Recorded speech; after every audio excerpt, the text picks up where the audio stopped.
Assalamualaikum warahmatullahi wabarakatuh. Kembali lagi di channel YouTube Karlina KHAR_spasi_LINA. Pada video kali ini saya akan membahas materi IPA kelas 8, yaitu tentang sistem ekskresi manusia. Tetapi sebelumnya jangan lupa klik tombol subscribe dan nyalakan lonceng notifikasinya ya. Baiklah, kita langsung saja ke penjelasannya ya. Apa itu sistem ekskresi? Ekskresi adalah proses pengeluaran zat sisa metabolisme yang tidak diperlukan lagi oleh tubuh.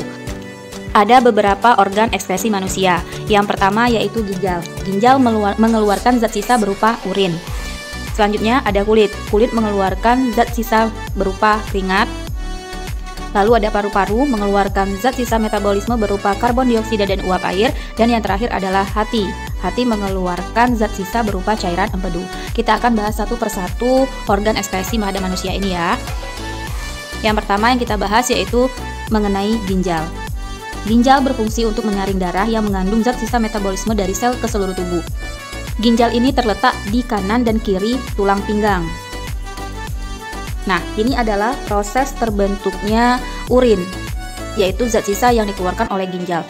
Tahapannya yang pertama yaitu filtrasi. Filtrasi terjadi pada bagian glomerulus dalam badan Malpighi. Di sini letaknya ya. Jadi filtrasi itu adalah proses penyaringan darah yang terjadi pada glomerulus. Nah, tahap filtrasi ini akan menghasilkan urin primer. Urin primernya akan masuk ke tahap reabsorpsi, yaitu penyerapan kembali bahan yang masih ada dalam darah setelah mengalami filtrasi. Nah, pada reabsorpsi ini dia terjadi pada tubulus proksimal. Pada proses reabsorpsi ini akan menghasilkan urin sekunder. Urin sekunder ini masih banyak mengandung air, garam, urea, dan urobilin. Nah, zat-zat sisa tersebut itu akan masuk ke bagian tahapan augmentasi, yaitu proses penambahan ion kalium dan ion NH3, ion H+ pada urin sekunder yang ada di dalam tubulus contortus distal. Pada tahap augmentasi inilah maka akan terjadi urin yang sesungguhnya. Berikutnya yaitu kulit. Kulit merupakan hasilkan zat sisa yang berupa keringat. Jadi kulit kita jika terkena matahari maka suhu tubuh kita akan naik. Ketika suhu tubuh naik maka panas akan dibungkus oleh air dan di bawah oleh darah menuju ke kulit masuk ke kelenjar keringat. Di dalam kelenjar keringat inilah garam dan urea itu keluar dalam bentuk keringat yang membawa panas sehingga suhu yang ada di tubuh kita tetap normal tetapi dalam keadaan yang dehidrasi. Makanya setelah kita berolahraga dan mengeluarkan keringat, kita merasa haus karena dengan keluarnya keringat itu maka tubuh kita mengalami dehidrasi tapi suhu tubuh kita menjadi normal kembali. Jadi salah satu cara mengatasinya kita harus banyak meminum air putih. Yang berikutnya yaitu paru-paru. Paru-paru ini merupakan organ ekskresi yang mengeluarkan zat sisa berupa karbon dioksida yang terjadi pada proses pernafasan. Jadi ketika kita menghirup oksigen, maka terjadi pertukaran antara oksigen dan karbon dioksida di dalam paru-paru.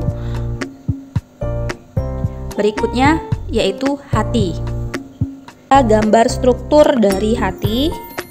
Nah, hati ini merupakan organ ekskresi yang mengeluarkan zat warna empedu yang disebut dengan bilirubin.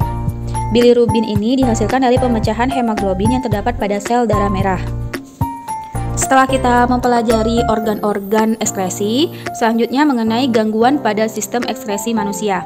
Yang pertama ada nefritis, yaitu penyakit atau gangguan yang terjadi pada ginjal, yaitu tepatnya pada bagian glomerulus, disebabkan oleh infeksi bakteri Streptococcus sehingga menyebabkan masuknya kembali asam urat dan juga urea ke pembuluh darah.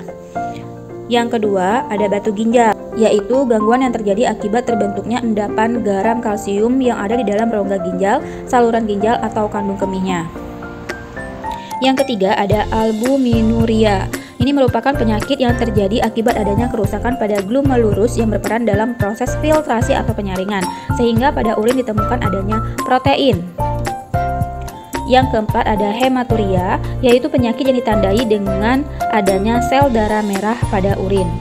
Yang kelima ada diabetes insipidus, yaitu penyakit yang disebabkan karena seseorang kekurangan hormon ADH atau hormon antidiuretik, sehingga menyebabkan tubuhnya tidak dapat menyerap air yang masuk ke dalam tubuh, sehingga penderita akan sering buang air kecil secara terus-menerus. Selanjutnya ada kanker ginjal. Ini merupakan penyakit yang timbul akibat pertumbuhan sel padat ginjal yang tidak terkontrol sepanjang tubulus dalam ginjal.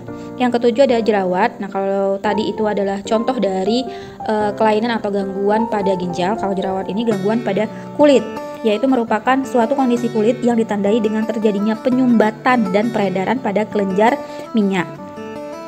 Yang terakhir ada biang keringat. Ini juga terjadi pada kulit ya. Nah, biang keringat ini terjadi karena adanya kelenjar keringat yang tersumbat oleh sel kulit mati yang tidak dapat terbuang secara sempurna. Demikianlah penjelasan singkat mengenai sistem ekskresi manusia. Semoga bisa bermanfaat. Wassalamualaikum warahmatullahi wabarakatuh.